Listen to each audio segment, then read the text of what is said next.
कैसे बच्चों, आज आपके बीच एक क्लास 11th का चैप्टर लेके आया हूं और बेटा संकल्प तेरी रिक्वेस्ट पे बना रहा हूं collection of data. Collection of data सबसे पहले समझना होगा डेटा क्या है। आपने क्लास 10th में मीन सॉल्व किया होगा, मीडियन सॉल्व किया होगा, मोड सॉल्व किया होगा और वहां पे आपने बहुत सारे टेबल्स देखे होंगे जिसमें आपने फ्रीक्वेंसी देखी होगी, वेरिएबल्स देखे होंगे। तो ये जो भी वेरिएबल्स और फ्रीक्वेंसीज जो हैं इनको सबसे पहले कलेक्ट करना पड़ता है, कलेक्ट करके अरेंज करना पड़ता है और अरेंज करने के बाद फिर आप उससे कोई भी रिजल्ट ड्रॉ कर सकते हैं। जैसे आपने मीन निकाला तो उसके लिए सबसे पहला प्राइम स्टेप क्या है? Collection of data. जब तक आपके पास डेटा नहीं होगा आप किसी भी रिजल्ट पे या किसी भी एनालिसिस पे आप नहीं पहुंच सकते। इसीलिए सबसे इंपॉर्टेंट है कलेक्शन ऑफ डेटा। अगर कलेक्शन ऑफ डेटा की बात करें तो सबसे इंपॉर्टेंट चीज है कि ये जो है फर्स्ट स्टेप है स्टैटिस्टिक्स का। दैट मीन्स बिना इस स्टेप के स्टैट्स के कोई भी टूल काम नहीं आएंगे।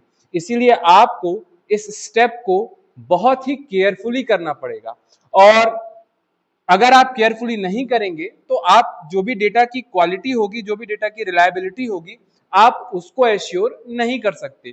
इसीलिए इस स्टेप को आपको बहुत ही ज्यादा सावधानी पूर्वक करना पड़ता है। आइए आगे बढ़ते हैं और समझते हैं कि इस चैप्टर में आपको क्या क्या इंटरेस्टिंग टॉपिक्स मिलेंगे। सबसे पहला आपके पास टॉपिक है सोर्सेस ऑफ डेटा। आपके बुक में सोर्सेस जो दिए हुए हैं वो दो सोर्सेस दिए हुए हैं। सबसे पहला सोर्स है इंटरनल, दूसरा सोर्स है एक्सटर्नल। इंटरनल सोर्स क्या है? आप सोचिए कि आप एक कंपनी है और आपको अपनी कंपनी से जुड़े हुए बहुत सारे एनालिसिस जानने हैं। मीन निकालना है, मीडियन निकालना है, एवरेज निकालना है, प्राइसिंग निकालना है, सेल्स फोरकास्ट करनी है, कुछ भी करना है। तो जब आप अपनी कंपनी के इंटरनल, दैट मीन्स जो भी आपका सेल्स डिपार्टमेंट है, जो भी आपका परचेज डिपार्टमेंट है, इन सारे डिपार्टमेंट से आप उन डेटा को कलेक्ट करते हैं तो उसको आप बोलते हैं इंटरनल सोर्स। अब दूसरा है एक्सटर्नल सोर्स।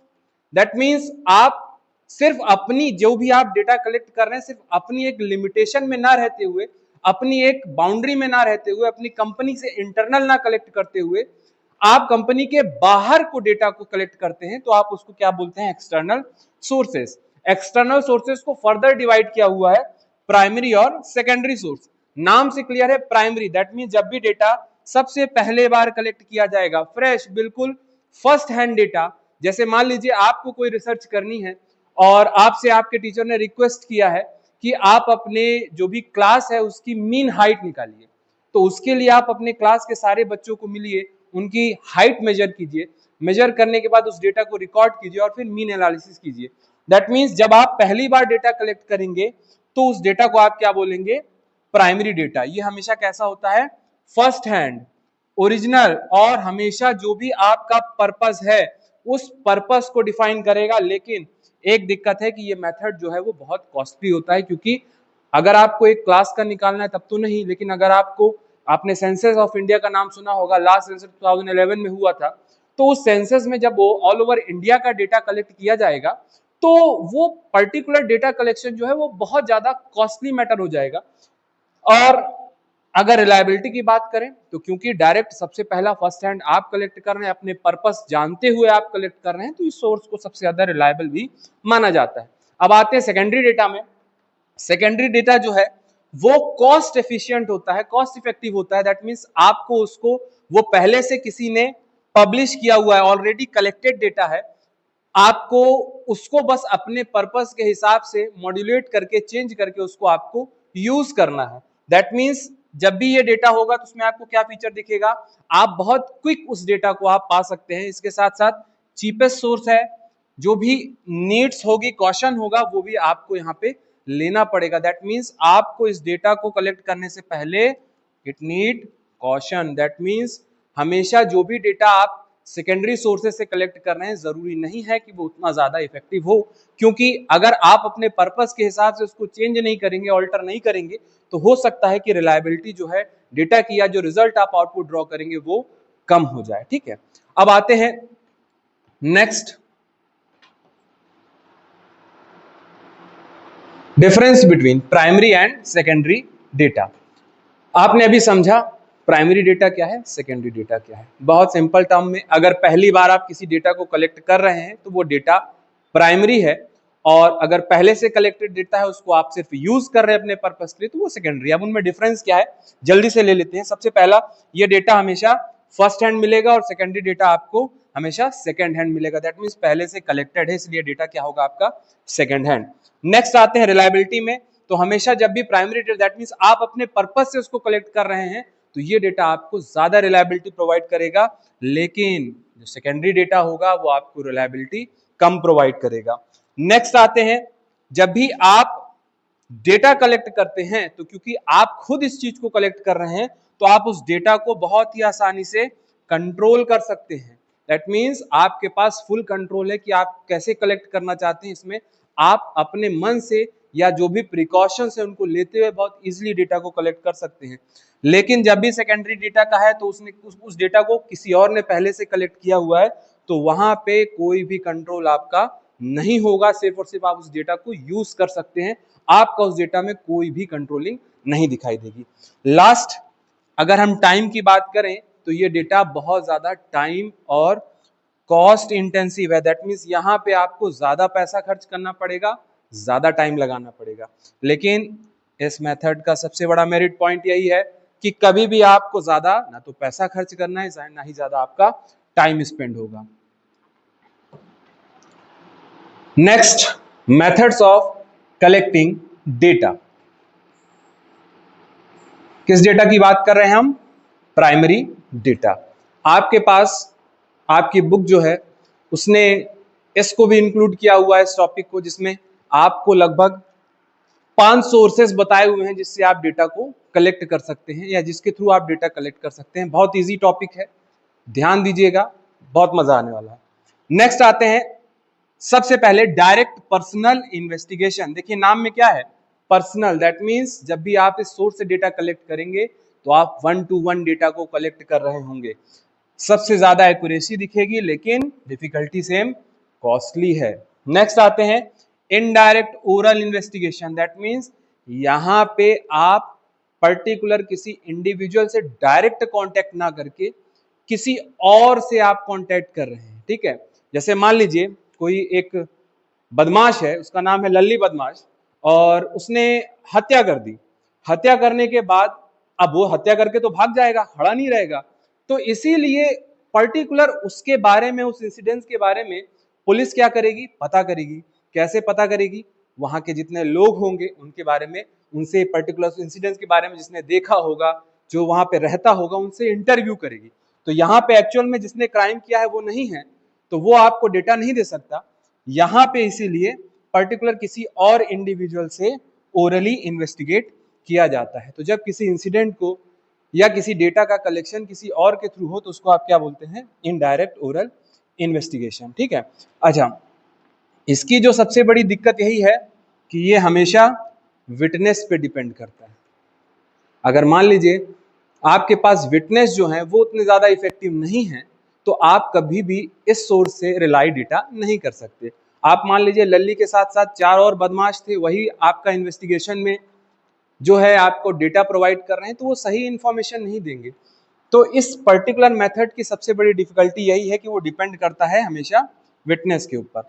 थर्ड मेथड है लोकल सोर्स या करस्पॉन्डेंट्स। आपने न्यूज चैनल्स में सुना होगा कि पर्टिकुलर जब भी वो न्यूज रिपोर्टिंग करते हैं तो किसी भी इंसिडेंट को बताने के लिए हमेशा वो कहते हैं कि चलिए अब हम रुख करते हैं अपने संवाददाता का। दैट मींस इस मेथड में आप किसी ना किसी अदर पर्सन जो कि पहले से वहां पे, क्योंकि आप जब न्यूज रिपोर्टिंग का अगर एक फील्ड देखेंगे तो वहां पे उनको रेगुलर डेटा चाहिए, और हर बार पर्सनली जा जाके या कोई इंसिडेंट हो तब आप जाके भेजें और डेटा को कलेक्ट करें, तो वो ज्यादा कॉस्टली हो जाएगा और इसके साथ साथ जो एफिशिएंसी है वो भी कम हो जाएगी और मीन टाइम रिपोर्टिंग भी है वो नहीं हो पाएगी।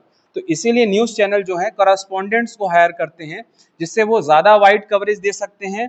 और लेकिन उसकी सबसे बड़ी डिफिकल्टी यही है कि क्योंकि ज्यादा लोग इन्वॉल्व है इसमें, तो यूनिफॉर्मिटी ऑफ डेटा आपको नहीं दिखेगी। ठीक है, तो थर्ड है लोकल सोर्स या करस्पॉन्डेंट्स, तो जिसमें आप अपने करस्पॉन्डेंट देते हैं, संवाददाता को आप अलग अलग जगह जो है प्लांट कर देते हैं और उनसे रेगुलर आप डेटा को कलेक्ट करने की कोशिश करते हैं। नेक्स्ट फोर्थ, मेल्ड क्वेश्चन आयर। आप मेल्ड पे तो बात नहीं जाते, लेकिन थोड़ा सा आपने देखा होगा, एक सर्वे देखा होगा, इंस्टाग्राम में कभी सर्वे प्रॉम्प्ट करता है, फेसबुक में कभी सर्वे प्रॉम्प्ट करता है, तो वो भी एक मेथड है जिससे वो डेटा को कलेक्ट करना चाहते हैं।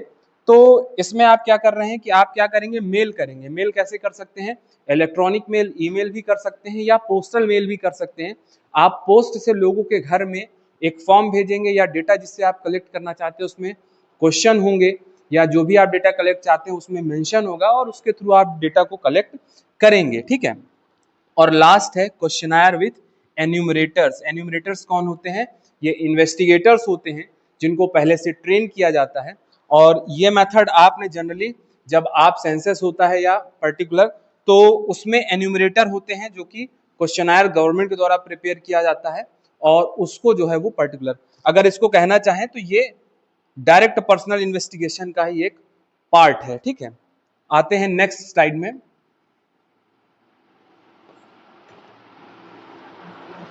Merits and demerits of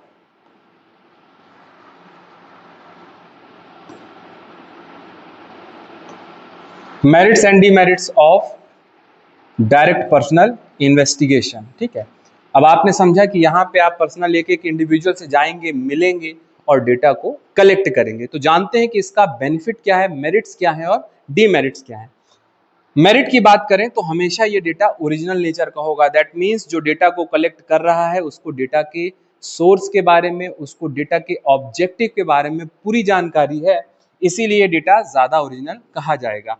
reliability और एक्यूरेसी की बात करें तो क्योंकि आप खुद डेटा को कलेक्ट करें, आपको एग्जांपल दिया कि आपको आपके क्लास की मीन हाइट निकालना है, आप पर्टिकुलर एक एक इंडिविजुअल को खुद मिल रहे हैं, खुद उसकी हाइट को मेजर कर रहे हैं, तो पर्टिकुलर आपको पर्पस मालूम है, आपको सोर्स मालूम है, तो आप बाय डिफॉल्ट जो भी डेटा कलेक्ट करेंगे वो ज्यादा रिलायबल और ज्यादा एक्यूरेट होगा।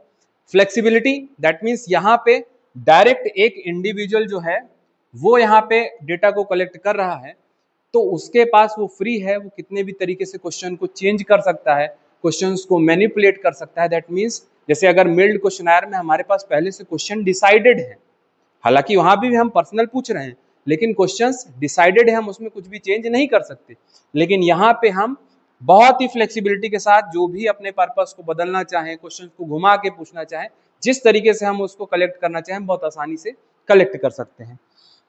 Next, uniformity. जब भी पर्सनल इन्वेस्टिगेशन हो रहा है तो पहले से ऐसे जो भी एन्यूमरेटर्स होंगे या इन्वेस्टिगेटर्स होंगे उनको पहले से ही ट्रेन किया जाएगा। जब उनको पहले से ट्रेन किया जाएगा तो सभी एन्यूमरेटर्स या इन्वेस्टिगेटर को एक तरीके से ट्रेन किया जाएगा, तो जो भी डेटा कलेक्ट होगा वो लगभग यूनिफॉर्म नेचर का होगा। नेक्स्ट आते हैं suitability for all types of question.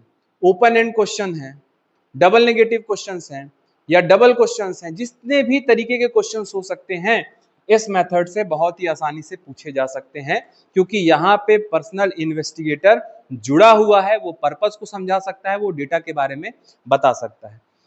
Demerits, सबसे पहला, not suitable for wide areas. That means जहां पे आपको डेटा या जहां पे आपका पॉपुलेशन जो है वो n नंबर हो जाए, इनफाइनाइट हो जाए, वहां पे आप इस मेथड्स को एप्लीकेबल नहीं कर सकते, क्योंकि ये बहुत ज्यादा कॉस्टली है और बहुत ज्यादा टाइम कंज्यूमिंग है। हो सकता है जब तक आप रिजल्ट निकाल के लाएं तो आपका पर्पस वो फुलफिल ना कर पाए। Next, expensive and time consuming, पैसा भी लगेगा, टाइम भी ज्यादा लगेगा। इंक्लूड पर्सनल प्रीजुडिसेस, दैट मीन्स यहाँ पे पर्सनल बायसनेस जो है एन्यूमरेटर या इन्वेस्टिगेटर की वो इन्वॉल्व हो जाती है। दैट मीन्स जो भी एन्यूमरेटर होगा वो अपनी बायसनेस को इन्वॉल्व कर सकता है। दैट मीन्स वो अगर चाहे तो क्वेश्चन को अपने पॉइंट ऑफ व्यू से मैनिपुलेट करके जैसा रिजल्ट वो चाहता है वैसा उसको ड्रॉ कर सकता है। और लास्ट है, सबसे बड़ी डिफिकल्टी है कि जितने भी इन्वेस्टिगेटर आपको इस मेथड में अपॉइंट करने पड़ेंगे, सारे इन्वेस्टिगेटर को आपको ट्रेन करना पड़ेगा, बिना ट्रेन किए ये मेथड नहीं काम आएगा। नेक्स्ट आते हैं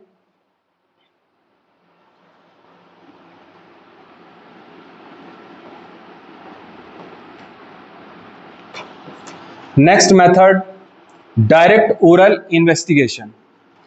ये क्या मेथड है, आपको समझा कि किसी ने क्राइम किया, कुछ इवेंट हुआ, तो वहां पे जिसने इवेंट किया या जिसने क्राइम किया वो इन पर्टिकुलर इंडिविजुअल नहीं है, तो पर्टिकुलर उस सीन के लिए आपको डिफरेंट लोगों से ओरल जानकारी मिलेगी।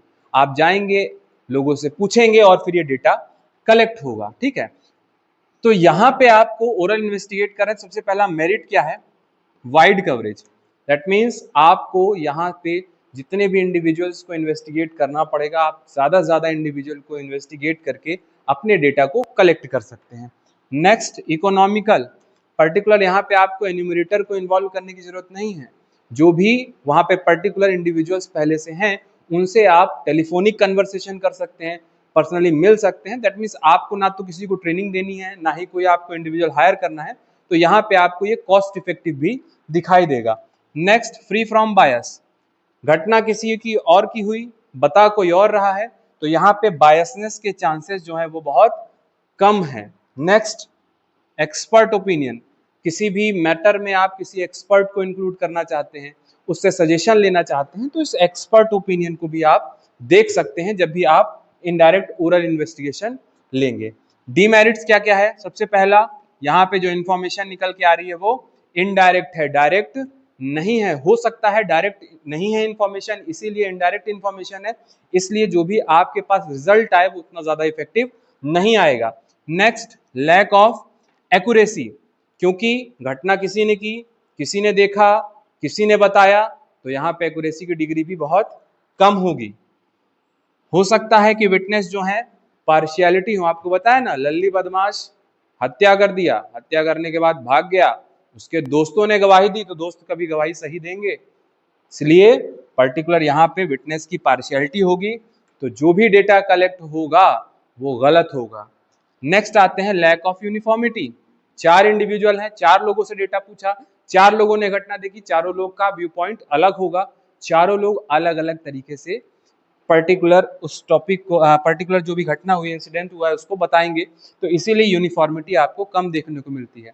आपने एक स्टोरी सुनी होगी कि 4 अंधों ने हाथी को छुआ, एक ने हाथी के कान छुए, एक ने हाथी के सूंड छुई, एक ने हाथी की पूंछ छुई, एक ने हाथी के पांव छुए। जिसने कान छुए उसने कहा हाथी सूपे जैसा है, जिसने पांव छुए उसने कहा हाथी खंबे जैसा है, जिसने पूंछ छुई उसने कहा हाथी झाड़ू जैसा है। तो सेम वही बात है, यहाँ पे जितने विटनेस हैं उतने ही ज्यादा कॉम्प्लिकेशंस आपको डेटा में आएंगे। ठीक है, नेक्स्ट चलते हैं। Next method, data from correspondents. आपको बताया ये जनरली न्यूज चैनल जो हैं इस मेथड को ऑप्ट करते हैं। करस्पॉन्डेंट्स पहले से पर्टिकुलर एरिया में रहते हैं, जैसे मान लीजिए आपका एक सिटी है और उस सिटी में पहले से ही आज तक वालों ने बहुत ज़्यादा, या एबीपी वालों ने बहुत सारे करस्पॉन्डेंट्स पहले से फिक्स किए होंगे, उनको वो रेगुलर सैलरी भी देते होंगे, या किसी भी बेसिस पे जो भी वो उनके बीच का कॉन्ट्रैक्ट होगा उस बेसिस पे उन्होंने रखा होगा। और जैसे इंसिडेंट होता है, कुछ नई बात होती है, वो पर्टिकुलर जो भी इंसिडेंट है उसके बारे में न्यूज चैनल को वो बताते रहते हैं, रिपोर्ट करते रहते हैं। ठीक है, अब इस मेथड की मेरिट्स क्या क्या है, सबसे ज्यादा वाइड कवरेज। आप देखते होंगे कुछ भी होता है विद इन सेकेंड्स जो है इन न्यूज चैनल्स के पास बातें पहुंच जाती हैं। हो सकता है उनके कैमरामैन उस पर्टिकुलर जहां पे इंसिडेंट हुआ है या कुछ भी हुआ है वहां पे वो पहुंच जाते हैं, तो इसीलिए कवरेज इसकी बहुत ज्यादा वाइड है। इकोनॉमी, आपको बार बार लोगों को वहां ट्रैवल करके नहीं भेजना है, जहां पे घटना हुई है बार बार आप मान लीजिए दिल्ली से बिलोंग करते हैं, दिल्ली से आप बार बार रीवा जैसी छोटी सिटी में घटना हो रही तो आप बार बार भेज रहे हैं, तो वो आपके लिए ज्यादा कॉस्टली मैटर होगा। लेकिन अगर एक बार आपने एक यहाँ पे करस्पॉन्डेंट बैठा दिया तो आपको बार बार भेजने की जरूरत नहीं है, ये ज्यादा इकोनॉमिकल होगा। Next, specific purpose. News channels जैसे उनका स्पेसिफिक पर्पस होता है तो उनके लिए पर्टिकुलर ये मेथड बहुत ज्यादा सूट करता है। कंटिन्यूटी, आपको बताया न्यूज चैनल्स को डेटा हमेशा कंटिन्यूअस बेसिस पे चाहिए होता है, बीच में स्टॉप नहीं करना है। जो भी रिपोर्टिंग हो रही है वो कोई एक दिन की बात नहीं है, 365 डे 24/7 उनको रिपोर्टिंग चाहिए, इसलिए ये मेथड जो है कंटिन्यूटी भी प्रोवाइड करता है। डिमेरिट्स क्या क्या है, लैक ऑफ ओरिजिनलिटी। यहाँ पे डेटा जो है, जो पर्पस जिसका है वो नहीं कलेक्ट कर रहा है, कोई और उसके बिहाफ पे डेटा कलेक्ट कर रहा है, तो डेटा हमेशा ओरिजिनल नेचर का नहीं होगा। अगर अलग अलग करस्पॉन्डेंट्स हैं तो डेटा यूनिफॉर्म भी नहीं होगा, वो भी डिफरेंट होगा। नेक्स्ट, जो भी इन्वेस्टिगेटर है या करस्पॉन्डेंट है वो अगर पार्शियल नेचर का है तो पर्टिकुलर हो सकता है वो अपने व्यू पॉइंट से पर्टिकुलर जो भी रिपोर्टिंग है या जो भी डेटा कलेक्शन है उसको मैनिपुलेट कर दे। Last, time consuming and lacks accuracy. यहाँ पे डेटा जो है टाइम कंज्यूमिंग है। क्यों टाइम कंज्यूमिंग है? क्योंकि जब भी डेटा कलेक्ट हो रहा है तो हो सकता है कि इंसिडेंट कभी हो और डेटा किसी और टाइम पे कलेक्ट हो। नेक्स्ट, लैक्स एक्यूरेसी, क्योंकि जो भी डेटा कलेक्ट कर रहा है उसको उसका सोल पर्पज नहीं मालूम है, इसलिए डेटा जो है उतना ज्यादा एक्यूरेट नहीं होगा अगर हम कंपेयर करें डायरेक्ट पर्सनल इन्वेस्टिगेशन से। नेक्स्ट आते हैं मेल्ड क्वेश्चन आयर। ये सबसे ज्यादा लेटेस्ट मेथड है, इसी को यूज करते हैं। आपने सर्वे देखा होगा, आपके पास अचानक से एक स्क्रीन प्रॉम्प्ट करती है, उसमें बहुत सारे क्वेश्चंस होते हैं और उस क्वेश्चंस को आप आंसर करते हैं, ठीक है। ऐसे ही आपने बुक्स के पीछे देखा होगा, एक पेपर लगा रहता है जिसको आपको टियर करके जो भी उसने डिटेल्स पूछी है उसको भर के आपको सेंड करना होता है, ठीक है। तो यहाँ पे आप क्या कर रहे हैं, या तो आप बाय पोस्टल मेल भेजते हैं या तो आप इलेक्ट्रॉनिक मेल से भेजते हैं उनके एड्रेस पे या उनके ईमेल एड्रेस पे। तो उनके पास वो पर्टिकुलर जो भी क्वेश्चन आया है वो आएगा, उसको वो पढ़ेंगे, अपने सेंस से समझेंगे और जो उनको समझ में आएगा वो आंसर करेंगे। लेकिन कोई जरूरी नहीं है, क्योंकि सब इतने फ्री नहीं है, तो हो सकता है कि वो पर्टिकुलर जो भी आपके क्वेश्चनायर भेजा, जैसे आप सर्वे को स्किप कर देते हैं या एड्स को स्किप कर देते हैं, वैसे वो आपके क्वेश्चनायर को एंटरटेन ना करते हुए वो उसमें कोई भी आंसर ना करें। तो सबसे बड़ी डिफिकल्टी इसमें यही है कि हो सकता है कि रेस्पॉन्स रेट जो है इस पर्टिकुलर मेथड में सबसे ज्यादा कम आपको दिखता है। आते हैं मेरिट्स डिमेरिट्स। सबसे पहले मेरिट्स की बात करें, वाइड कवरेज, क्योंकि आपके लिए यहाँ पे पूरा प्लेटफॉर्म, जितना भी पूरा एंटायर वर्ल्ड है, आप किसी को भी मेल कर सकते हैं और कहीं से भी डेटा निकाल सकते हैं, इसीलिए ये वाइड कवरेज देगा। इकोनॉमी, आप अगर ईमेल कर रहे हैं या आप किसी को पोस्टल मेल भी कर रहे हैं तो इतना ज़्यादा कॉस्टली नहीं है, इसलिए इकोनॉमी है।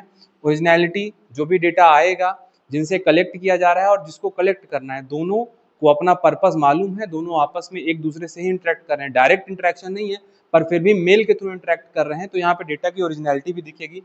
फ्री फ्रॉम बायस, ना इन्वेस्टिगेटर है यहाँ पे तो वो इन्फ्लुएंस नहीं कर सकता। इसके अलावा जो भी आपके पास मेल आ रहा है या जो भी आ रहा है तो वहां पे कोई भी बीच में कोई थर्ड पर्सन नहीं है, तो इसलिए इन्फ्लुएंस नहीं कर सकता, इसलिए बायसनेस आपको नहीं दिखेगी। लास्ट में सीक्रेसी, जो डेटा कलेक्ट कर रहा है उसके पास डेटा गया, जिसने भेजा उसने अपने मेल के थ्रू भेज दिया, तो यहाँ पे पर्टिकुलर आपको मिलना नहीं है इंडिविजुअल से, आपको जिसको भी आपने रेस्पॉन्स किया वो आपको पहचानता नहीं है, तो आपकी आइडेंटिटी जो है वो बहुत ज्यादा सीक्रेट रहेगी। नेक्स्ट आते हैं डीमेरिट्स की बात। डीमेरिट्स क्या है? Limited scope. अगर इलिटरेसी है, दैट मीन्स अगर किसी गांव के इंडिविजुअल को आप इस मेथड से मेल करिए या उसको आप पोस्टल मेल करिए, ईमेल करिए, तो वो इलिटरेट है, तो वो पर्टिकुलर इस मेथड के थ्रू वो डेटा को, आपका जो भी आपका पर्पस है उसको बताने के लिए वो सक्षम नहीं है। नेक्स्ट, लेस एक्यूरेसी, क्योंकि यहाँ पे जो भी व्यू पॉइंट है वो इन्फ्लुएंस हो जाएगा। दैट मीन्स मान लीजिए कोई एक इंडिविजुअल है, उसने क्वेश्चन पढ़ा, उसका सेंस कुछ और निकाला, जिसने क्वेश्चन पूछा था उसने किसी और सेंस से पूछा था, तो जो भी आपको डेटा दिखेगा वो यहाँ पे उतना ज्यादा एक्यूरेट नहीं दिखेगा। Next, lack of interest. भाई आपके पास अचानक से मेल आया कि भर के दे दीजिए, तो आप क्यों भर के देंगे? आपका कोई उसमें ना तो आपको पैसे मिल रहे हैं, ना ही कोई बेनिफिट है, ना ही कोई कूपन है, ना ही कोई रिवॉर्ड्स है। तो पर्टिकुलर इस मेथड में सबसे बड़ी डिफिकल्टी है कि लोग जनरली रेस्पॉन्स रेट कम होता है, आपके क्वेश्चनायर को एंटरटेन नहीं करेंगे। Next, chances of miss interpretation. आपको बताया ही, क्वेश्चन कोई और पूछ रहा है, उस समय जब जिससे पूछा जा रहा है मेल के थ्रू वो वहां पे इंडिविजुअल है नहीं, तो पर्टिकुलर उन क्वेश्चंस को वो एक्सप्लेन नहीं कर सकता, इसलिए जिसके पास आया है वो क्वेश्चन को मिस इंटरप्रेट कर सकता है। Last, time consuming. अगर आप इसको पोस्टल से देखेंगे तो पोस्टल के मेथड में अगर आपने किसी को पोस्ट किया है तो हो सकता है कि वो उस पर्टिकुलर चीज को रेस्पॉन्स करने में टाइम लगाए, और टाइम लगेगा तो पर्टिकुलर आपके पास जो भी डेटा है वो उतना ज्यादा इफेक्टिव नहीं होगा, ठीक है। नेक्स्ट आते हैं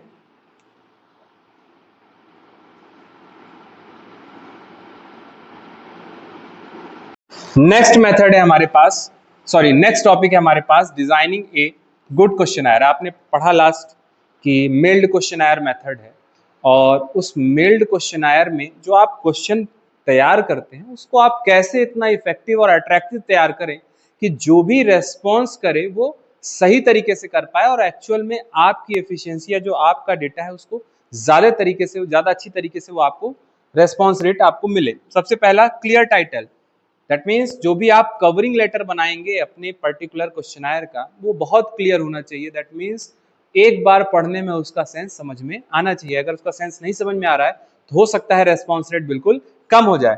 नेक्स्ट आते हैं short and simple questions. Questions कभी भी 5-5, 6-6 लाइंस के अगर आप बनाएंगे तो पढ़ने वाला, आप भी तो बच्चे हैं, अगर आप बड़े क्वेश्चंस देखते होंगे तो हो सकता है आपको करने का मन नहीं करता होगा। तो इसीलिए particular short and simple questions होंगे, 1-2 लाइन के मैक्सिमम क्वेश्चंस है, तो रेस्पॉन्स रेट अच्छा होगा। Next logical flow. आपने माला माल वीकली देखी होगी। माला माल वीकली में जब वो परेश रावल जाता है, इंटरव्यू लेता है, तो वो सबसे पहले एक लेडी से मिलता है और वो कहता है कि क्या आपकी शादी हो गई है, तो वो कहती है नहीं।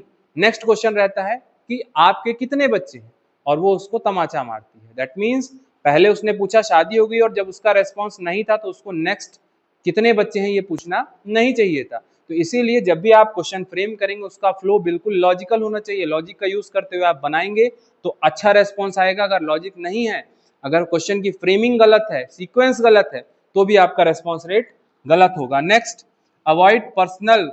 हमेशा क्वेश्चन पर्सनल नेचर के नहीं होने चाहिए, और अगर पर्सनल नेचर के क्वेश्चन आपको पूछने हैं तो आपको पहले उसका प्लेटफॉर्म तैयार करना पड़ेगा। दैट मीन्स 2-4 क्वेश्चन ऐसे फ्रेम करने पड़ेंगे कि जो भी रेस्पॉन्स कर रहा है एटलीस्ट आप उसको थोड़ा सा वो फैमिलियर हो जाए, और उसके बाद फिर आप किसी से डायरेक्टली नहीं पूछ सकते कि आपकी इनकम कितनी है, वो थोड़ा सा अनकंफर्टेबल हो जाएगा और वो रेस्पॉन्स नहीं करेगा। इसलिए पर्सनल क्वेश्चंस को अवॉइड करना है। नेक्स्ट, डबल क्वेश्चंस या डबल नेगेटिव क्वेश्चंस को आपको इंक्लूड नहीं करना है, क्योंकि आप डबल नेगेटिव क्वेश्चंस इंक्लूड करेंगे तो इंसान का ब्रेन ऐसा है कि डबल नेगेटिव क्वेश्चंस को वो आंसर करना ज्यादा पसंद नहीं करता। नेक्स्ट, जब ये क्वेश्चनर बनाएंगे तो आप प्री टेस्ट करेंगे। दैट मीन्स आप पहले कुछ जो भी आपने क्वेश्चनर बनाया है 10-5 इंडिविजुअल को लीजिए, उनको क्वेश्चनर दीजिए, उसका उनका रेस्पॉन्स देखिए, उसको इवेल्युएट कीजिए कि आपका पर्पस जो है वो सही तरीके से वो फुलफिल कर पा रहा है कि नहीं कर पा रहा है। अगर फुलफिल कर पा रहा है तब तो क्वेश्चनर ठीक है, नहीं कर पा रहा है तो क्वेश्चनर गलत है। और अगर गलत है तो फिर आप उसको करेक्ट कीजिए और फिर से नया क्वेश्चनर दीजिए, और सब इन बातों का ध्यान रखते हुए फिर से उसको प्री टेस्ट कीजिए। जब तक सही क्वेश्चनर प्रिपेयर नहीं होगा आप उसको देने का आपको कोई भी मतलब नहीं होगा। नेक्स्ट, अगर कोई इंस्ट्रक्शन है उन इंस्ट्रक्शंस को बिल्कुल क्लियर मेंशन कीजिए। इंस्ट्रक्शंस अगर प्रॉपर नहीं होंगे तो कभी भी आपका सही तरीके से, क्योंकि आपको मालूम है जैसे आपको कोई क्वेश्चन सॉल्व करते हैं तो क्वेश्चन सॉल्व करने से पहले अगर आपको इंस्ट्रक्शंस नहीं मालूम है तो आप उसको उतना इफेक्टिवली सॉल्व नहीं कर सकते। इसलिए पहले से अगर कुछ इंस्ट्रक्शन है उस टॉपिक से रिलेटेड तो उन इंस्ट्रक्शन को भी मेंशन कीजिए। Next, mix of open and closed questions. बहुत सारे आपको क्वेश्चंस में मिक्सचर्स, कुछ open question that means filling the blanks type, और कुछ closed question that means question mark type questions पूछने हैं, जिससे पर्टिकुलर बोर्डम ना हो, उन क्वेश्चंस को वो एंटरटेन कर पाए, एंजॉय कर पाए, और अगर सही तरीके से वो एंजॉय कर पाएंगे तो वो ज्यादा इफेक्टिवली आपके जवाब को देंगे। नेक्स्ट जो टॉपिक है आपके पास सेंसस और सैंपल सर्वे। इनमें दोनों मेथड क्या है, इनमें डिफरेंस क्या है, इनके मेरिट्स डिमेरिट्स क्या है, यहाँ पे हम समझेंगे। सबसे पहले बात करते हैं सेंसस की। Census means detailed investigation. आपने नाम सुना होगा census of India. That means जितनी भी पॉपुलेशन है उस सभी का डिटेल्ड इन्वेस्टिगेशन करते हैं तो उसको हम क्या कहते हैं, सेंसस। और जब भी आपको डेटा पूरा एंटायर कंप्लीट डेटा चाहिए तो सेंसस मेथड यूज करेंगे, ज्यादा एक्यूरेसी चाहिए तो सेंसस मेथड यूज करेंगे। लेकिन डिफिकल्टी क्या है कि ये मेथड जो है कॉस्टली और टाइम कंज्यूमिंग दोनों है, लेकिन डेटा की रिलायबिलिटी, डेटा की एक्यूरेसी आपको यहाँ पे पर्टिकुलर इस मेथड में ज्यादा दिखेगी। Next, sample. सैंपल आपको मालूम है कि ये एंटायर पॉपुलेशन है। जब आप पूरे पॉपुलेशन में जितने भी इंडिविजुअल्स हैं सभी को इंक्लूड करते हैं तो वो आपका आएगा सेंसस। लेकिन उस पॉपुलेशन में से कुछ लोगों को सिर्फ इंक्लूड करते हैं, चाहे आप उनको रैंडमली पिक कीजिए या आपके पास अभी आगे बहुत सारे मेथड्स आएंगे, तो जब आप उनको पिक करेंगे तो फिर आप उसको क्या कहते हैं, सैंपल। सैंपल में हमेशा डेटा कैसा होगा, पार्शियल होगा, एक्यूरेसी लेस, लेकिन चीपर और फास्टर होगा। ठीक है, एग्जाम्पल ले सकते हैं सेंसस ऑफ इंडिया और एनएसएसओ सर्वे। सेंसस जो होता है वो डिटेल्ड इन्वेस्टिगेशन होता है, और NSSO national sample survey organisation जो भी रिसर्च करता है वो हमेशा सैंपलिंग के बेसिस पे करता है, एंटायर डेटा को स्टडी नहीं करता है। ठीक है, नेक्स्ट आते हैं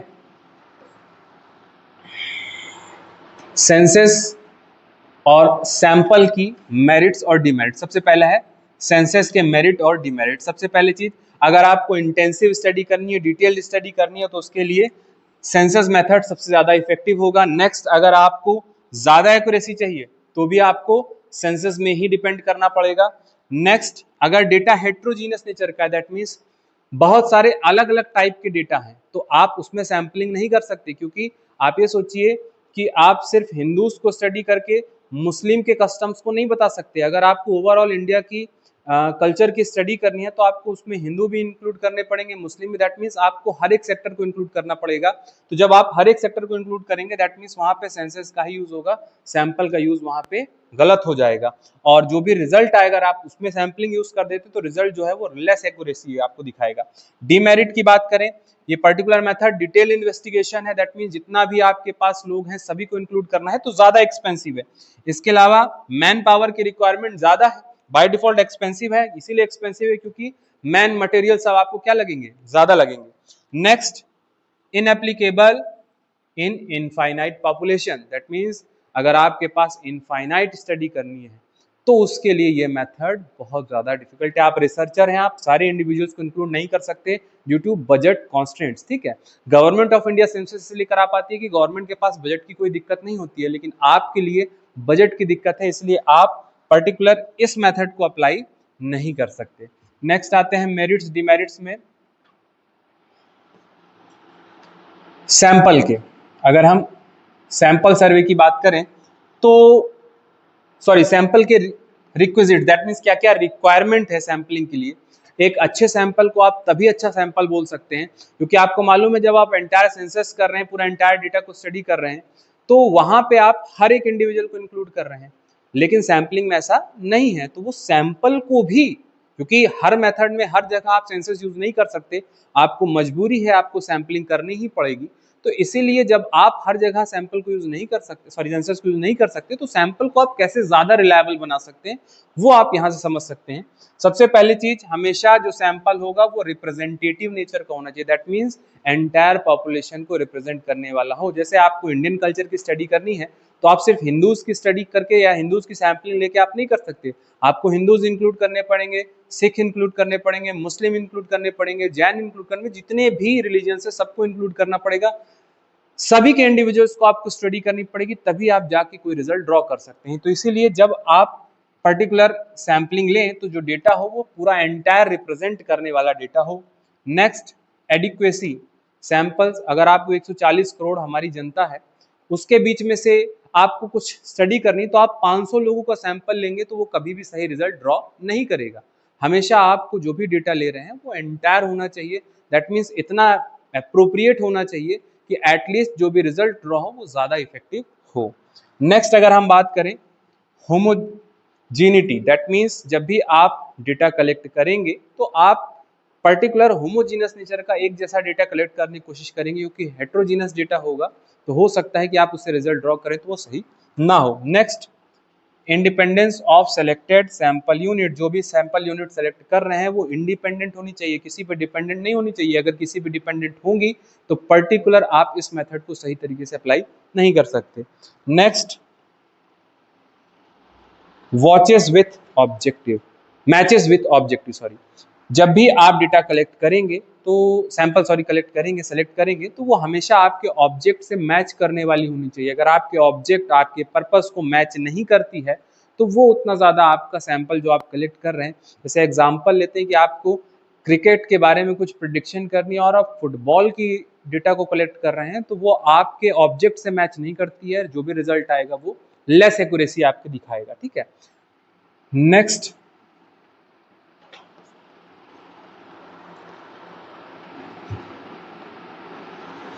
सैंपलिंग के मेरिट्स एंड डीमेरिट्स। मेरिट्स की बात करें, इकोनॉमिकल है, सस्ता है। जब आप पूरी पॉपुलेशन को लेते हैं, अगर आप सेंसस से कंपेयर करें तो वहां पे आपको ज्यादा कॉस्ट लगेगी, यहाँ पे आपको कीमत कम लगेगी, मैन कम लगेंगे, मटेरियल कम लगेगा, इसीलिए ये इकोनॉमिकल ज्यादा है।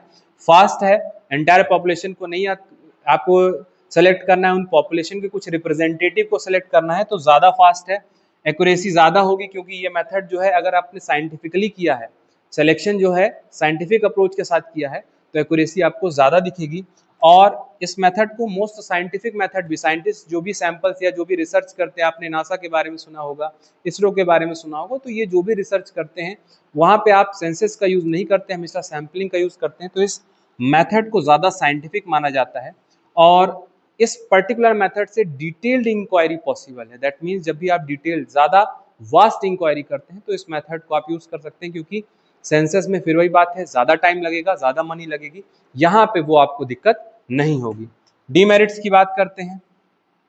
100% एक्यूरेसी पॉसिबल नहीं है, क्योंकि ये एंटायर पॉपुलेशन नहीं है, सिर्फ इंटायर पॉपुलेशन के रिप्रेजेंटेटिव हैं। तो जब रिप्रेजेंटेटिव है, हो सकता है कुछ गलत रिप्रेजेंटेशन हो जाए और रिजल्ट जो है वो गलत हो जाए। नेक्स्ट, अगर रिप्रेजेंटेटिव जो है वो सही नहीं हो, कम हो, दैट मीन्स आपने सिर्फ हिंदूज का डेटा ले लिया और पूरे उसके हिसाब से हमारा कल्चरल डिफरेंशिएशन निकाला, तो वो रिप्रेजेंटेटिव जो है वो कम है। अगर वैसी बात की जाए कि 140 करोड़ लोग हैं, उसमें से 500 ले लिया, 100 ले लिया, तो वो अगर रिप्रेजेंटेटिव कंप्लीट नहीं है, एडिक्वेट नहीं है, तो भी रिजल्ट जो है वो सही नहीं आएगा। नेक्स्ट, बायसनेस के चांस हैं। अब आप इन्वेस्टिगेटर हैं, आप एन्यूमरेटर हैं, तो आप पता लगा उन लोगों को सेलेक्ट कर लिए जिनको आप चाहते हो, जिनको आप पसंद करते हो, सभी को आप उसमें इंक्लूड ना करें, तो क्योंकि यहाँ पे बायसनेस इन्वॉल्व हो सकती है, क्योंकि यहाँ पे जो सैम्पलिंग कर रहा है वो एक इंडिविजुअल है और उसके पर्सनल प्रेजुडिसेस होंगे, वो अपने हिसाब से डेटा को अपने थोड़ा सा अपने बारे में सोचते हुए या अपने कुछ फैमिली के बारे में सोचते हुए, आपने देखा होगा जनरली जो भी फेस्टिवल सीजन आते हैं उसमें जो भी फोटोज निकलती हैं न्यूज़पेपर्स में, वो जनरली जो भी रिपोर्टर्स होते हैं उनकी फैमिली की होती है, सबकी तो नहीं होती। तो इसीलिए वहाँ पे उनका पर्सनल बायस है, हालांकि उनको ऐसा करना नहीं चाहिए पर फिर भी वो करते हैं। तो यहाँ पे अगर पर्सनल बायस जो है वो इफेक्ट कर सकता है। नेक्स्ट, सबसे बड़ी चीज, क्योंकि जो भी सैम्पलिंग हो रही है इसमें आपको अगर स्पेशलाइज नॉलेज नहीं है, आप जानते नहीं हैं, आप मेथड में पूरी तरीके से ट्रेन नहीं है, तो आप इस मेथड को अप्लाई नहीं कर सकते। नेक्स्ट, अगर डेटा बहुत ज़्यादा हेट्रोजीनियस नेचर का है तो आप सैंपल नहीं कर सकते। आपको बताया है कि हमेशा डेटा कैसा होना चाहिए, होमोजीनियस नेचर का होगा तो सैंपल जो है वो ज़्यादा इफेक्टिव होगा, लेकिन हेट्रोजीनियस नेचर का डेटा है तो आप सैंपलिंग नहीं कर सकते। ठीक है, नेक्स्ट आते हैं टाइप्स ऑफ सैम्पलिंग। बहुत अच्छा टॉपिक है। सैम्पलिंग जो है, सबसे पहला रैंडम सैम्पलिंग की बात करते हैं। आपके पास दो तरीके की सैम्पलिंग है, रैंडम और नॉन रैंडम सैम्पलिंग।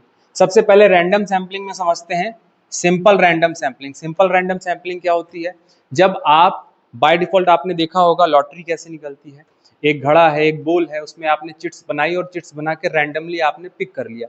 यहाँ पे सभी जितने भी इंडिविजुअल्स हैं या जितने भी रिप्रेजेंटेटिव हैं, सभी के सेलेक्ट होने के चांसेस बिल्कुल इक्वल हैं। तो इसको आप क्या कहते हैं, सिंपल रैंडम सैम्पलिंग। आपने लगभग सभी को इंक्लूड किया और उसमें से आपने एक चिट उठाई, एक पर्ची उठाई और आपने लॉटरी ड्रॉ करके आपने सिंपली इंडिविजुअल्स को, रिप्रेजेंटेटिव को चुन लिया। तो सभी के पास इक्वल चांस है, यहाँ पे कोई भी कॉम्प्लिकेशन नहीं है। सभी इंडिविजुअल के बीच में से किसी एक को सिलेक्ट करना, दो को सिलेक्ट करना, 10 को सिलेक्ट करना बिना किसी डिफिकल्टी के, वो आप उसको बोलते हैं simple random sampling. Next, simple random sampling में आपके पास सबसे पहला है systematic sampling. Systematic sampling means आपने एक लाइन से, जैसे आप यहाँ पे देख सकते हैं कि आपने एक लाइन से खड़ा किया और हर दूसरे इंडिविजुअल को आपने क्या किया हुआ है, देखिए हर दूसरे इंडिविजुअल को, दैट मीन्स आपने यहाँ पे कोई सिस्टम बनाया और हर दूसरे इंडिविजुअल को क्या कर दिया, सेलेक्ट कर लिया। तो आपने सिस्टम जो बनाया वो आपने हर सेकंड इंडिविजुअल को सेलेक्ट करने का बनाया, तो इसको आपने सिस्टम बना के किया, तो इसलिए इसका नाम क्या है, systematic random sampling. Next, simple random sampling, cluster sampling. That means यहाँ पे कई सारे आपने क्लस्टर्स बनाए, क्लस्टर्स मीन्स ग्रुप्स बनाए, और उन ग्रुप में से दो ग्रुप को क्या कर लिया, आपने सेलेक्ट कर लिया, किन्हीं दो ग्रुप या दो क्लस्टर्स को आपने सेलेक्ट कर दिया, इसको आप क्या कहते हैं, क्लस्टर सैम्पलिंग। नेक्स्ट आपके पास है स्ट्रेटिफाइड रैंडम सैम्पलिंग। यहाँ पे आप क्या करेंगे, बहुत सारे, जैसे यहाँ पे देखिए 5 का ग्रुप है, 3 का ग्रुप है, 4 का ग्रुप है, 3 का ग्रुप है, ऐसे बहुत सारे ग्रुप्स बनाए। जैसे यहाँ पे आपने उसको क्लस्टर बोला, यहाँ पे आप नाम देंगे स्ट्रेटा, और स्ट्रेटा बना के आपने क्या किया, यहाँ पे आपने क्लस्टर बना के पूरे के पूरे एंटायर क्लस्टर को सिलेक्ट किया। यहाँ पे जितने भी अपने स्ट्रेटा बनाए, उन स्ट्रेटा में से कुछ इंडिविजुअल्स को आप सेलेक्ट करेंगे। दैट मीन्स हर स्ट्रेटा में से कुछ ना कुछ इंडिविजुअल्स के सेलेक्ट होने के चांसेस हैं। यहाँ पे पूरा का पूरा देखिए आप 3 क्लस्टर बिल्कुल पूरी तरीके से रिजेक्टेड हैं, लेकिन यहाँ पे आपने क्लस्टर्स में से सभी कुछ ना कुछ इंडिविजुअल्स को आपने सेलेक्ट किया है। ठीक है, नेक्स्ट आते हैं types of sampling, non random sampling. ये बहुत सिंपल सा टॉपिक है। नॉन रैंडम में थोड़ा सा हो सकता है आपको डिफिकल्टी हो, लेकिन इसमें डिफिकल्टी नहीं होगी। Types of non random sampling, सबसे पहला जजमेंट सैम्पलिंग। नाम समझ में आ रहा है कि जो भी इन्वेस्टिगेटर है वो अपने जजमेंट के हिसाब से जैसा भी डेटा, वो अपने मन के हिसाब से, अपने व्यू के हिसाब से डेटा कलेक्ट कर रहा है, उसको आप जजमेंट सैम्पलिंग कहेंगे। नेक्स्ट कोटा सैम्पलिंग, आपने डिसाइड किया आपके पास सर्वे करना है जिसमें आपने 55% फीमेल्स को इंक्लूड करना है, 35% चिल्ड्रंस को इंक्लूड करना है, और बचा कितना, 10%। 10% आपको ओल्ड एज पर्सन को इंक्लूड करना है। तो ये आपने क्या किया, आपने ओवरऑल कोटा बना दिया, और उस कोटा के बेसिस पे आप जो भी डेटा सेलेक्ट करेंगे उसको आप क्या बोलेंगे, कोटा सैम्पलिंग। हालांकि यहाँ पे भी जो आप कोटा है, यहाँ पे कोई मेथड नहीं है कि कैसे सेलेक्ट करना है। यहाँ पे भी जो आप कोटा से सेलेक्ट करेंगे वो भी बेस किसका होगा, जो भी इन्वेस्टिगेटर है उसके जजमेंट पे बेस्ड करेगा, और आप उसके बेसिस पे उसको सेलेक्ट करेंगे। नेक्स्ट कन्वीनियंस सैम्पलिंग, नाम से बिल्कुल क्लियर है, कन्वीनियंस, जो भी इन्वेस्टिगेटर है उसके कन्वीनियंस के हिसाब से आप डेटा सेलेक्ट कर रहे हैं। जैसे मान लीजिए कि पूरे भारत का इनकम लेवल सेलेक्ट करना है, लेकिन कोई इन्वेस्टिगेटर है उसके लिए कन्वीनियंट है, वो दिल्ली में रहता है और दिल्ली से ही डेटा को वो कलेक्ट कर लेता है, दिल्ली से ही बहुत डिफरेंट तरीके से अलग अलग जगह से डेटा को कलेक्ट करने की कोशिश करता है, तो उसने अपनी कन्वीनियंस का ध्यान रखा, इसलिए इस मेथड को कन्वीनियंस सैम्पलिंग का। ये पर्टिकुलर मैसेज कोई मेथड नहीं है, ये बस एक तरीके से उनको टाइप है जहां पे आप अपने जजमेंट के बेसिस पर करें तो जजमेंट, कोटा सेट करके कोटा, और अगर अपनी कन्वीनियंस के हिसाब से करें तो कन्वीनियंस सैम्पलिंग। ठीक है, नेक्स्ट आते हैं लॉ ऑफ स्टैटिस्टिक्स। आपके पास दो लॉ हैं, बहुत सिंपल से लॉ हैं, ये प्रोबेबिलिटी से जुड़ा हुआ है। अगर आप स्टैटिस्टिक्स की बात करें तो सबसे पहला लॉ जो है वो लॉ ऑफ स्टैटिस्टिकल रेगुलरिटी है। दैट मीन्स जो आपके पास डेटा है, अगर आप एडिक्वेट सैंपल लेंगे तो जो भी डेटा है वो लगभग लगभग सेम कैरेक्टरिस्टिक्स दिखाई देगा, मतलब दिखाएगा। जैसे मैं आप समझिए कि अगर आपको लगभग आपके पास 2000 लोगों का आपको डेटा कलेक्ट करना है, तो आपके पास एक तरीका है कि आप 2000 का सभी को इंक्लूड करके आप सेंसस कर लीजिए। दूसरा, आप 2000 में से आप लगभग 500 लोग को सिलेक्ट कीजिए। दैट मीन्स 2000 में से 500, दैट मीन्स 1/4 आपने डेटा कलेक्ट किया, दैट मीन्स आपने ज्यादा डेटा कलेक्ट किया, तो लगभग लगभग जो आपका रिजल्ट 2000 से आएगा वही लगभग लगभग सेम रिजल्ट आपका 500 से भी आएगा, क्योंकि आपने एडिक्वेसी, दैट मीन्स जो डेटा कलेक्ट किया है वो एडिक्वेट सैंपल लिया है, तो आपको हमेशा जो भी रिजल्ट आएगा वो हमेशा एडिक्वेट, जो भी रिजल्ट आएगा वो एप्रोप्रिएट आएगा, क्योंकि आपने सेम आएगा, क्योंकि आपने जो डेटा लिया है वो एडिक्वेट, पर्याप्त डेटा लिया। अगर आप पर्याप्त डेटा, अगर आपको 1000 का रिजल्ट ड्रॉ करना है, आप 10 में से आप सैंपल करके आप कुछ रिजल्ट ड्रॉ करते हैं, तो वो एंटायर पॉपुलेशन का रिप्रेजेंटेटिव नहीं होगा। तो एडिक्वेसी हमेशा एंटायर पॉपुलेशन को रिप्रेजेंट आपको करा देगी। ठीक है, दूसरा है next law of inertia of large numbers. अगर आप ज्यादा नंबर्स में, दैट मीन्स 140 करोड़ की पॉपुलेशन है और उसमें से लगभग आप 100 करोड़ लोग का डेटा लेते हैं, दैट मीन्स जितना ज्यादा आप लोगों को इंक्लूड करते जाएंगे सैंपलिंग में, उतना ज्यादा रिलायबिलिटी बढ़ती चली जाएगी। दैट मीन्स अगर आपको अपने जो भी रिजल्ट है उसको ज्यादा रिलायबल, ज्यादा एक्यूरेट करना है, तो आपको ज्यादा सैंपल सेलेक्ट करने पड़ेंगे। नेक्स्ट आते हैं स्टैटिस्टिकल एरर्स। बहुत अच्छा टॉपिक है, सिंपल है। स्टैटिस्टिकल एरर्स किस किस टाइप के हो सकते हैं? सबसे पहला sampling, non sampling.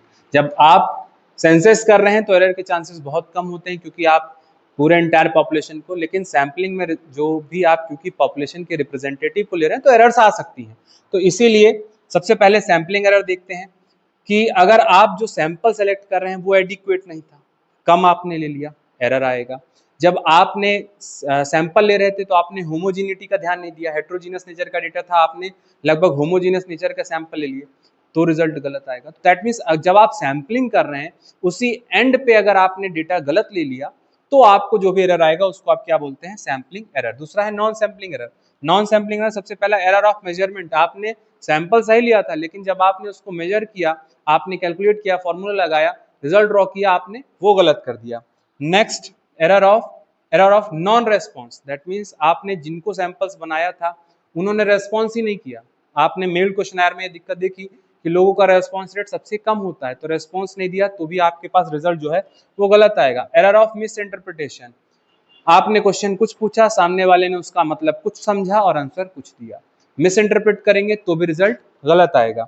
Next error of calculation और अरिथमेटिकल एरर, दैट मीन्स आपने कैलकुलेट किया, फॉर्मूला लगाया, रिजल्ट गलत ड्रॉ किया। लास्ट में error of sampling bias, that means जो भी इन्वेस्टिगेटर था उसने अपनी पर्सनल बायस, पर्सनल प्रीजुडिसेस ऐसे को इंक्लूड किया और इंक्लूड करने के बाद जो भी रिजल्ट आया वो गलत आया। ठीक है, नेक्स्ट जो टॉपिक है आपके पास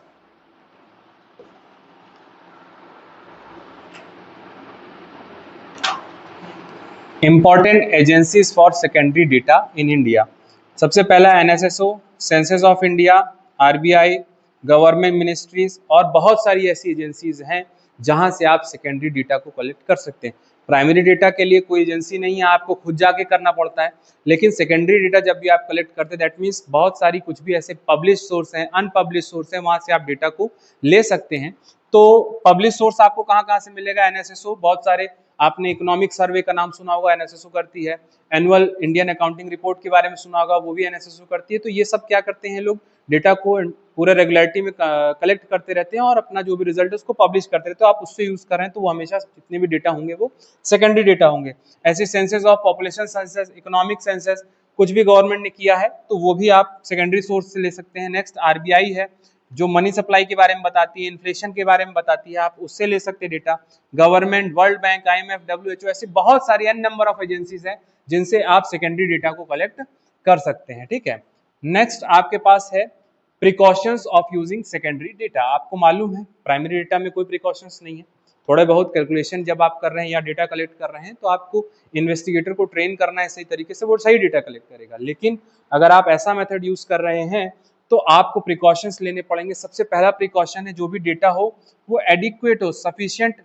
आप जब भी सेकेंडरी सोर्सेज से ले रहे हैं तो एटलीस्ट आपके पास जो डेटा हो वो सफिशिएंट फॉर इंक्वायरी हो। दैट मीन्स ऐसा ना हो कि आपने 1 लाख आपके पास डेटा था और उसमें से आपने सैम्पलिंग कर ली, जो सेकेंडरी सोर्स है उसमें भी आपने सैम्पलिंग कर दी, तो अगर एडिक्वेट डेटा नहीं होगा रिजल्ट आपका सही नहीं आएगा।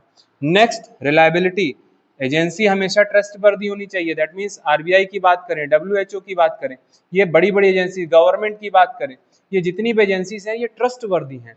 अगर आप ऐसी एजेंसीज का यूज कर रहे हैं तो रिजल्ट जो है वो रिलायबल होगा।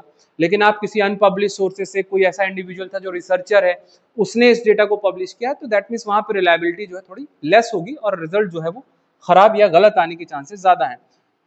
सुटेबिलिटी, जब भी आप डेटा सेलेक्ट करें सेकेंडरी सोर्सेज से तो एटलीस्ट वो डेटा आपके पर्पस के साथ सूट करना चाहिए। सुटेबिलिटी नहीं होगी तो आप जो भी रिजल्ट ड्रॉ करेंगे वो गलत होगा। ऑब्जेक्ट आपका मैच करना चाहिए। नेक्स्ट टाइम पीरियड, आप आज 2025 है, आप 2025 में डेटा कलेक्ट कर रहे हैं, सॉरी सैंपल ले रहे हैं सेकेंडरी डेटा से, और आपने सेकेंडरी जो सोर्स लिया है वो 1949 का ले लिया, तो वो अप टू डेट डेटा नहीं है। आपको ज़्यादा से ज़्यादा 1 साल 2 साल पुराना डेटा वो है, वो आपको रिलायबल रिजल्ट दे सकता है, लेकिन ज़्यादा पुराना डेटा लेंगे तो वो उतना ज़्यादा रिलायबल रिजल्ट आपको नहीं देगा। तो इसलिए आपको ज़्यादा रिलायबिलिटी के लिए आपको जो भी सोर्सेज है वो एक्यूरेट चाहिए। ठीक है, इसी के साथ आपका ये चैप्टर ख़त्म है। होप है, उम्मीद है कि आपको समझ में आया होगा और अच्छे से पढ़िएगा तो बहुत ईजी है। इसके साथ साथ अपनी बुक यूज़ करिए, आपको एक ये वन शॉट आपको दिया हुआ है, आपको ये बहुत हेल्प करेगा। थैंक यू, जय हिंद।